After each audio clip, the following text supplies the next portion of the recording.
د در ملنګ یما ملنګ مې د دربار کا خوږ پیغمبره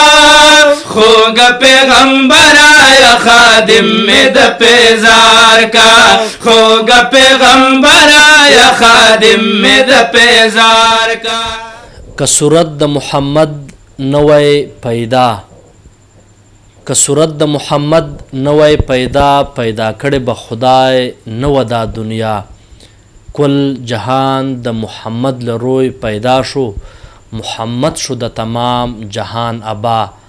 نبوت په محمد باندې تمام دی نشته پس له محمد انبیا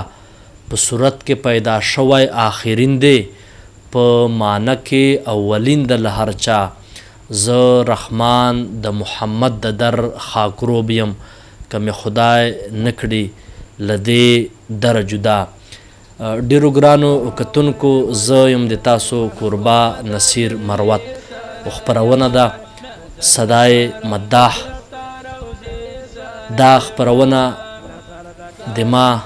د دې لړۍ اوله خپرونه ده. د دې خپرون ابتدا د پاره ما چې کوم شخصیت خوښ کړی ده ما چې کوم شخصیت منتخب کړی ده هغه شخصیت چا چې د پښتنو ګډ ته خپل آواز خپل شعر رسولی ده د چا له وجې په پښتنو چې په ټول پښتونستان چې خصوصا صوبه سرحد چې د نعت ویلو رجحان پیدا سلی ده هغه شخصیت د ما مراد محترم مرحوم هدایت شاه سائل رحمه الله چاته چې الله جل جلاله ډیر خوږ آواز ورکړی ولای او زه ورته که په اوس وخت چې بلبل سرحد ووایي نو خطا به نه یم. د هدایت شاه سائل رحمه الله خدمات په دې نعت په دې فیلډ چې هغه له چا نه پټ نه دی بلکې زه به دا وایم چې د حاجي محمد امین رحمه الله او د دې بزرګانو اولیاء الله نه بعد چې چا د نعت رجحان او چا پښتنو ته نعت رجحان ورکړی ده د ما یقین ده چې هغه به محترم هدایت شاه سائل رحمه الله. نن هدایت شاه سائل د خاندان به زه دا خوشقسمتي وګڼه چې د هغه کوم ډګر ولای د هغه کوم میشن و هغه له ما سره په چنګ چې ناستو نوجوانانو محترم حافظ قاری شهید الله شاهد صاحب او د هدایت شاه سائل رحمه الله فرزند محترم حافظ سهیل شاه صاحب هغه جاری ساتلی ده. د هدایت شاه سائل تعارف له تاسو سره کول غواړم د دو په زبان باندې. هدایت شاه سائل د کوم جیو د کوم کلیو پورا نام چو د هغه والد محترم نام چولای د هغه شاعري مجموعې څومره وي شکریا ادا کوم د خپل ورونو چې خپل قیمتي ټایم نه موږ ته وخت راکړو له تاسو سره مخامخ دي. قاری صاحب محترم ما ذکر وکړلی د خدای بخښلي محترم هدایت شاه سائل رحمه الله یقیني خبره ده چې تاسو رشته دار یو هغه سره به تاسو د ژوند ډیر وختونه تیر سړي له موږه کتونکو سره چې د هدایت شاه رحمه الله تعارف وکړو چې د هغه د کوم کلي و د والد محترم نوم یې څه و. اعوذ بالله من الشیطان الرجیم بسم الله الرحمن الرحیم وما توفیقی الا بالله علیه توکلت و الیه انیب آمنت بالله صدق الله العظیم. قاری سے مبارکه د جناب هدایت شاه سائل صاحب بارکی تاسو پوښتنه وکړه او تاسو مونږ ته دعوت راک مونږ راغلو الله پاک د تاسو ډیر عزت وکړي. هغوی د والد صاحب نوم خو سید بادر شاه صاحب او د کلي د شبقدر ګونډا کلي اوسیدونکی و. دا نظر بستان بابا چې یو مشهور ولی الله دی د هغې مقبره کې او هغه دفن هم دی الله پاک د قبر منور کړي. 2017 کې وفات شو د روژې میاشت وه که نه جي. د هدایت شاه سائل دا معلومات په تاسو ته وي چې هغه ابتدایي کله نعتخواني شروع کړې نو هغه ابتدایي ملګرو کې څوک و چې هغې سره بې نعتخواني کوله؟ ښه جي نو ما خو چې هغې سره څونه وخت تېر کړی د هغې د خولې نه ما اورېدلي دي. نو اول ملګری ورسره حافظ سعدالله جان صاحب ډېره موده ورسره په میډیا باندې راغلی و هغې سره ناتخواني کړې ده. اوس هم الحمدلله او اوس هم الحمدلله هغه شته جي. الله پاک د ټولو ملګرو سره ول عمر دراز ورکي. او دا غرنګ هغې سره ډېر ملګري لکه مونږ به چې کته عمر حیات صاحب، معذور رحمان صاحب، حافظ بشیر جان ارماني صاحب، ظهیرالدین استاد، شفیق ګل بابا، له څومره ناتخوانان چې د ما نه اکثر نومونه به دا ټایم به هیر شو، خو زه وایم چې دا څومره مشهور ناتخوانان دي اکثر د دې ملګري وو او دوی سره په یو ډله کې پاتې شوي وو. دوی هغې سره خوشحاله، هغې دوی سره خوشحاله، ډېر ښه وخت تېرېده. هدایت شاه صاحب محترم نه به ما اکثر اورېده چې یاره مونږ ناتخواني څه ټایم شروع کوله ابتدایي حالاتو کې، ابتدایي ټایم کې که نه تقریبا هغوی ما ته یاد کړي اوسې 1982 خبرې کولې چې یاره دغه کې مونږ ناتخواني کوله. شاهد صاحب چونکې تاسو له هدایت شاه سایل صاحب سره ډیر وخت تیر کړی ده، د هغه کوم داسې عادتونه وو چې مطلب مزاج د هغه څنګه وو، له خلکو سره یې ناسته ولاړه څنګه وه، د خلکو سره رویه څنګه وه؟ هغوی کې الله پاک ډیر ښکلی صلاحیت ایښي و. یو ډیر عاجزه خوی انسانو، د ماشومانو سره ماشومو او د لوی سره لوی، او په هره الحمدلله که داسې عالمانو سره ملاقات شو، عالمانو سره میلو شو، نو د هغوی خبرې به داسې وي چې ما به واورېدې، ما وی چې یاره ماشاءالله استاد خو ډېر لوی عالم دی. هدایت شاه سایل صاحب یو عاجز انسانو، او اکثر به چېرته لاړو ماشومان به ترې راتاو شو، دا کله به ترې مجذوبان راتاو شو دا لیوني. ما ورته استاد جي مې یاره دا څنګه چې دا خلک به څه وایي ملګري درته ګوري، ما ته وایي خیر دی، دا وایي داسې پاک خلک دي ماشومان او دا مجذوبه وي، دا د الله په نیز باندې غوره خلک دي. کله کله به زه دوکان ته ورغم شبقدر ډیری کې د هغوی دوکانو د سپلو، نو د ډیری بازار چې دا څومره لیوني و مجذوبان، دا به ورسره روټۍ ته کېناسته، په خوله کې به یې ورله روټۍ ورکوله. نو ما ورته استاد جي مې دوی سره تاسو روټۍ څنګه خورئ؟ د هغوی په خوله باندې به لاړې را روانې وي، په بده ورځ به و ده به ورله مطلب دارې خوله پاکوله، پوزه پاکوله، دوی به ورسره مینه کوله. نو الله پاک ولې یو عجیبه غوندې طبیعت ورکړی و، الله پاک دې د هغوی قبر منور کړي. او دغه رنګې ټولو ناتخوانانو ملګرو سره ډېره مینه کوله انتهایي. الله پاک ته دغه ورله په کار راولي په آخرت کې انشاءالله په کار به راغلي وي. څومره ملګري چې د هغه ورته دعا کوي، ناتخوانانو سره ډېره زیاته مینه وه، او اکثر پروګرامات په ورله راغله په یو ټایم باندې 2 3 4، نو خپله به یو خوا لاړو، بعضې له به یې ملګري ولیږل، نو هر چا سره به خپله مینه کوله او د هر ملګري خیال به یې ساته. نو هغوی الله پاک یو ښکلې غوندې اخلاق ورکړي او دا چې عاشق و، صحیح عاشق و. ما ورسره دومره وخت شو، یو ورځ د هسپتال کې د خپې اپریشن و، نو زه هم ورسره په دغه موقع باندې حاجي صاحب نور محمد هم و، مونږ یو ځای و ورسره. نو څه ټایم چې هغه نشه ورکه، دغه ټایم لږ وخت پکې تیر شه چې نشه ترې لاړه، اپریشن وشو، نو دی چې راپاسېږه نو سترګو کې اوښکې. ما ورته استاد جي ولې خفه یې؟ خیر خدای څه چل دی مې مه خفه کېږه. ما ته نه داسې خفه نه یم، وایي مدینې منورې پسې خفه یم، وایي په نشه کې ټوله نشه مې مدینه منوره کې تېره کړه. نو ملګري مې په هغه موقع باندې وو، نو دا خبره ما دې لپاره وکړه چې هغه عاشق انسان و. دا هدایت شاه سایل صاحب ښه شاعر هم و، د ناتخوانۍ سره سره څونه د نعتونو مجموعې چاپ شوي دي؟ ښه جي نصیر مروت بای د هغوی خو ډېر اشعار دي، ځکه ووایم چې په دې وخت کې 13 کتابه راځي 110 صفحې، نو دا به انشاءالله رښتیا وي ځکه چې ټول اشعار ما سره شته. خو د هغوی اگر کې تعلیم نو کم ملګری به چې ورسره میلو شو، نو ورته ویې یاره دا شعر ولیکه ما نه هېرېږي. چې کله وفات کېده په دغه ورځو کې ما ته یو شعر ویلو، خو بیا مکمل نه که، ما ته وایي چې دا ولیکه ما نه هېرېږي. کله کله ځان له کښېنم په ژړا شم، تور لحد چې را په یاد شي وارخطا شم. د اخري شعر و، خو بیا پوره نه کړو، ورځ نیمه پس استاد جي وفات شي. دا شعر ما لیکلی دی، نو د هغوی الحمدلله اشعار ډېر دي، او زما دا کوشش دی چې ملګرو په تعاون سره به یو کتاب چاپ کو. 2 کتاب ما چاپ کړي دي، اوس 3 انشاءالله چاپ شو. کتابونو نومونه یې څه؟ د یو کتاب نوم اول چې دی معدن الصفات، بیا 2م کتاب چې مونږه چاپ کو نو د سایل نعتونه اوله حصه انشاءالله. اوس 3م کتاب هم را روان دی، د سایل نعتونه 3مه حصه. په مارکیټ کې موجود دي؟ په مارکیټ کې خو به نه وي، ما سره شته، ځکه چې مونږ چاپ کړي دي مونږ نعت خوانو ته یو ډالۍ کې ورکو تحفه کې یو کتاب ورکو خرڅو نه بس مونږ چې د هغې روح په خوشحاله یې مونږ هم په د ملګرو تعاون سره چاپ کړي دي. قاري صاحب که مونږ سوچ وکړو د هر شاعر چې کله یو شاعري مجموعه چاپ شي نو هغې ته وخت په وخت باندې د چا د طرفه د حکومت د طرفه د ادبي ټولنو د طرفه هغې ته ایوارډ ورکیږي. د دومره لوی شخصیت چا د وجې چې په پښتونستان په ګوټ ګوټ چې د پښتو د نعت د ویلو رجحان پیدا سوی ده د دې شخصیت د کتاب ته یې چېرته ایوارډ میلاو سوی ده او که میلاو سوی نه ده؟ یاره جي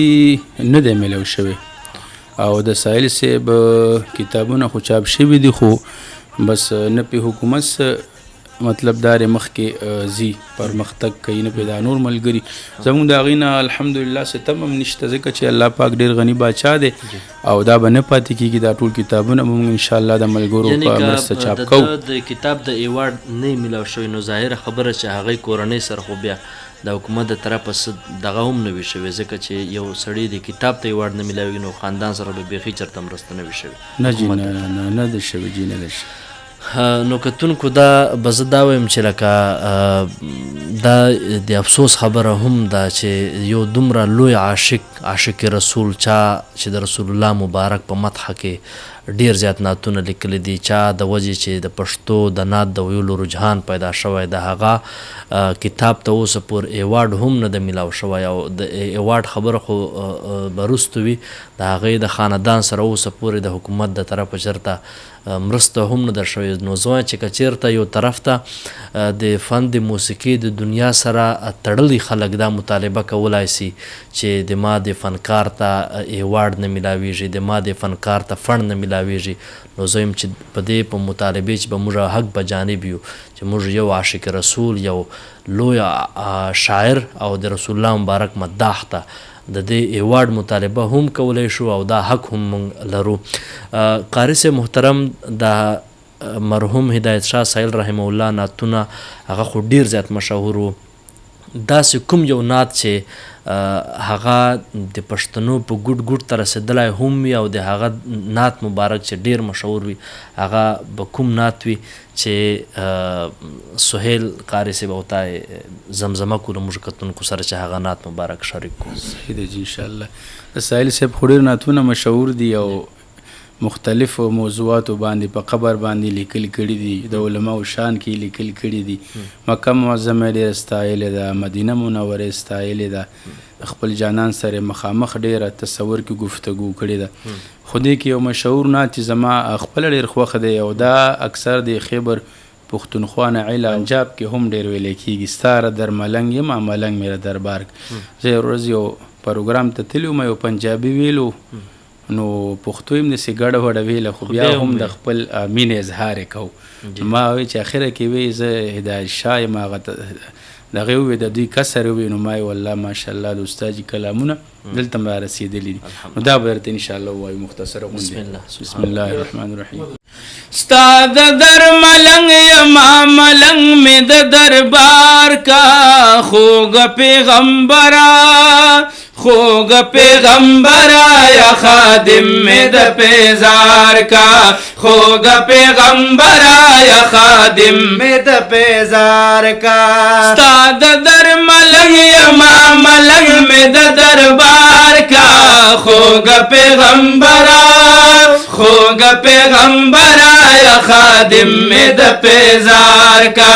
خوږ پیغمبره یا خادم مې د پیزار کا ستا د در ملنګ یما ډېر په عجم تنګ یما ستا د در ملنګ یما ډېر په عجم تنګ یما ستا د در ملنګ یما ډېر په عجم تنګ یما هیڅ نوي خیر د ما منصور غوندې پدار کا خوږ پیغمبره خوږ پیغمبره یا خادم میں دا پیزار کا خوگ پیغمبرا یا خادم میں دا پیزار کا کاش مدینہ کی وے ستا خکل روزہ کی وے کاش مدینہ کی وے ستا خکل روزہ کی وے کاش مدینہ کی وے ستا خکل روزہ کی وے یا محبوب ما یا محبوب ما پا غلامانو کی دشمار کا خوگا پیغمبرا خوگا پیغمبرا یا خادم میں دا پیزار کا خوگا پیغمبرا یا خادم میں دا پیزار کا دا ارمان لرم گلا کلا بدر زم گلا دا ارمان لرم گلا کلا بدر زم گلا دا ارمان لرم گلا کلا بدر زم گلا ما پچ بوترا ما پچ بوترا دا صحاب چوکیدار کا خوگا پیغمبرا خوگا پیغمبرا یا خادم میں دا پیزار کا خوگا پیغمبرا یا خادم میں دا پیزار کا ستا دا در ملنگ یما ملنگ میں دا دربار کا خوگا پیغمبرا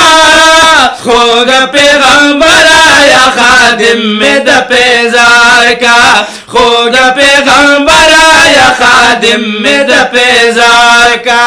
کال پکال حجان درزی تالا شقان درزی کال پکل حجیان درزی تالا شقان درزی کال پکال حجان درزی تالا شقان درزی یو ظلم ملگرے ورسرا پد غلار کا خوگا پیغمبرا خوگا پیغمبرا یا خادم میں دا پیزار کا خوگا پیغمبرا یا خادم میں دا پیزار کا زو ہدایت شایما استاد درگدایما وزا ہدایت شایما استاد درگدایما زو ہدایت شایما استاد درگدایما زرمی دا عجما زرمی دا عجم دا خور لری پتلوار کا خوگا پیغمبرا خوگا پیغمبرا یا خادم میں دا پیزار کا خوگا پیغمبرا یا خادم میں دا پیزار کا جزاک الله. ستا د در ملنگ یما ملنگ می د دربار کا خوگ پیغمبرا یا خادم می د پیزار کا. دا محترم حافظ شاهد الله شاهد صاحب او د محترم د هدایت شاه سایل صاحب فرزند حافظ سهیل شاه صاحب چې لمونږ او تاسو سره د مرحوم هدایت شاه سایل رحمه الله ډیر مشهور نعت ستا د در ملنگ یما ملنگ می د دربار کا خوګه پیغمبره یا خادم می د پیزار کا. دا هغه نعت چې د پښتنو ګډ ګډ ته رسېدلی او له تاسو سره شریک الله جل جلاله دې په خپل دربار عالیه کې قبول کړي. کتونکو د هدایت شاه سایل په ژوند باندې هغه شاهد بای له تاسو سره خپلې خبرې شریکې کړلې د هغه د شاعري د هغه د نعت. انشاءالله دا سلسله به جاری وي. موږ به کوشش کوو چې حافظ بشیر ارمانی صاحب سعدالله جان صاحب دو څومره دا پخواني نعتخوانان چا د وجې چې په د نعت د ویلو رجحان پیدا سره د وخت په وخت به له تاسو سره معرفه کوو له تاسو سره به مخامخ کوو. په دې وخت باندې د موږ د خپرونې وخت سر ترسي د تاسو قربا نصیر مروت له تاسو واڼه اجازت د خدای په امان.